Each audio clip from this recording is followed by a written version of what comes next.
आसलते हाग्रामाया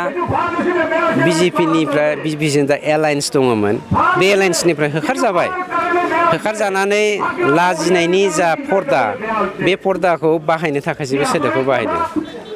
हाग्रामाया क'क्राझाराव मोनसे देरहागोन हाग्रामा गुदा हाग्रामाया खिन्थु मोननैयावबो जेनगोन मोनसेल' सिटआव हाग्रामाया देरहानायनि सम्भाबना दङ बेखौबो 10 तारिखआव जोंना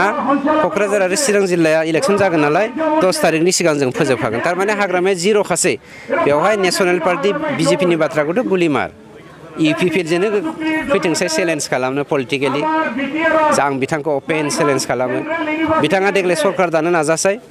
गावनो मोननै सिटआव होनानै देरहानो नाजासै बेखौसो आं चेलेन्ज खालामो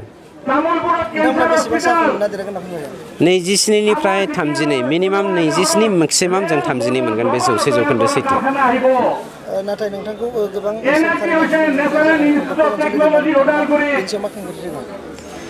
डक्टर अनजलि दैमारि बिथांजोआ रामायणाव सासे खुजिबुरि होननाय दङ नङा होमबा बे खुजिबुरिनि केरेक्टारखौ लानाय बर' हारिनि सासे खुजिबुरि बेनिख्रुइ साबसिन आं एक्सप्लेनेसन होनो हाला অসমীয়াৰ সন্মানৰ যোগ্য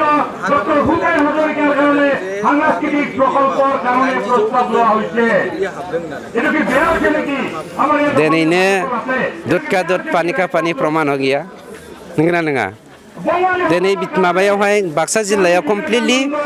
हाग्रामाखौ बिपिएफखौ सापर्ट होनाय सासे बियानो गैला सानैसो दङ आरो जोंना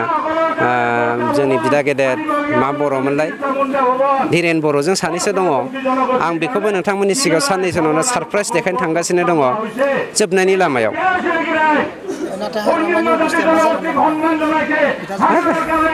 हाग्रामाया सासे कुटनीतिबिदमोन राजखान्थिगिरिमोन खिन्थु रायजो राजाखौ थगायबाय रायजो राजाखौ अहेबावजों सुबाय देगार सुबाय जायनि थाखाय रायजो राजाया दिनै सापर्ट खालामाखिसै बेनिखायनो बिथाङा दिनै गावनि फिथाइखौ मोननो थांगासिनो दङ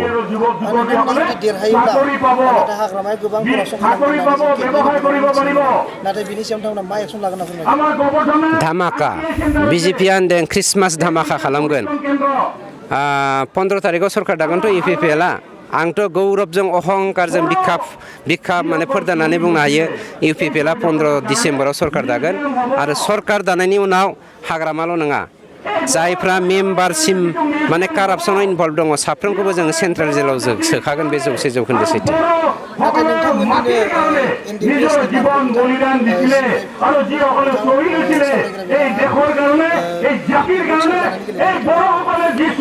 सावरायग्रायाथ' थाखानि उन खारग्रा सासे दैदेनगिरिसो बिथाङा दा रियेलाइज जादों आंनि माने सिलेक्सना मिस्टेक जादों होननानै बिथाङा रियेलाइज जानायनि बाथ्राखौ मोनफैगासिनो दङ माने अपेन डोर पलिसि दंखायो जोंहा इउपिपिएल पार्टिया सावरायग्राया जुदि दिनै फैयोब्ला जों सावरायग्रानि थाखायबो दरजाखौ खुला दोनदों बेनि थाखाय जोंहा जेबो बुंनांगौ गैया राजखान्थियाव बिथाङा मिस्टेक खालामदों होनब्लाबो बर' हारिखौ सासे सिबिग्रा दैदेनगिरिमोन नंखायनो जों बिथांखौ वेलकाम खालामो फै दा बे बिपिएफखौ नागारनाय इउपिपिएलआव फै नोंथांनि थाखाय दरजाया खुला बिजेपिया जोबोद नैबे बिटिआरआव মিউজিয়াম হ'ব শহীদসকলৰ কাৰণে এই শহীদসকলৰ কাৰণে যিটো মিউজিয়াম হ'ব সেইটো মানে হাজৰমা মহিলাৰে सुबुं गुमा खालामनाया गेदेर बाथ्रा नङा होमबा सुबुं गुमाखौ खालामदों बिथांमोना नेसनेलि मा जा इसु दङ बे इसुनि बाथ्रायाव डिपेन्ड खालामनानै बाथ्राखौ पलिटिकेलि खामानि मावलांगासिनो दं जोंना रिजनेलि जेरावहाय जोंहा हारिनि आइडेन्टिटि क्राइसिस जादों जोंनि गेजेराव जाति जनगोष्ठीनि गेजेराव माने खमिल मिल मोनसे आवगायलांनो हायै मोनसे अबस्था जादों बेनिखायनो लास्ट 17 बोसोराव बिपिएफजों फैरासरनियाजों जा बर' पलिटिकेल पार्थयखौ लाबोनानै जोंनि गेजेराव जोंखौ सोखावदों जोंनि गेजेराव असान्ति सृष्टि खालामदों बेखौ दाफुंहोनायनिनो जोंनि UPPL हान्जानि मेइन स्ल'गान जायनि जाहोनाव जों होनदों সকলো জাতি জনগোষ্ঠীৰ কাৰণে সম অধিকাৰ সম উন্নয়ন সম বিকাশ बे सम अधिकार सम उन्नयन सम बिकासनि थाखायनो जों नोजोर बोनानै मोनफ्रोमबो जातिनिफ्राय मोनफा मोनफा जोङो माने दैदेनगिरि साफा दैदेनगिरि लाबोनानै बिथांमोननि जाति जनगोष्ठीनि नामाव डेभेलपमेन्ट मोनसे बर्ड दानानै बिथांमोननि स्पेसियेल जातिखौ माने बिसोरनि कालचार हेरिटेज लेंगुवेज ट्रेडिशन ओमफ्राय अर्थनीति गासैखौबो डेभेलप खालामनायनि राहा लामाखौ जों लादों आरो बेनो जागोन सागे जोंनि नर्थ इस्टआव थांनाय 73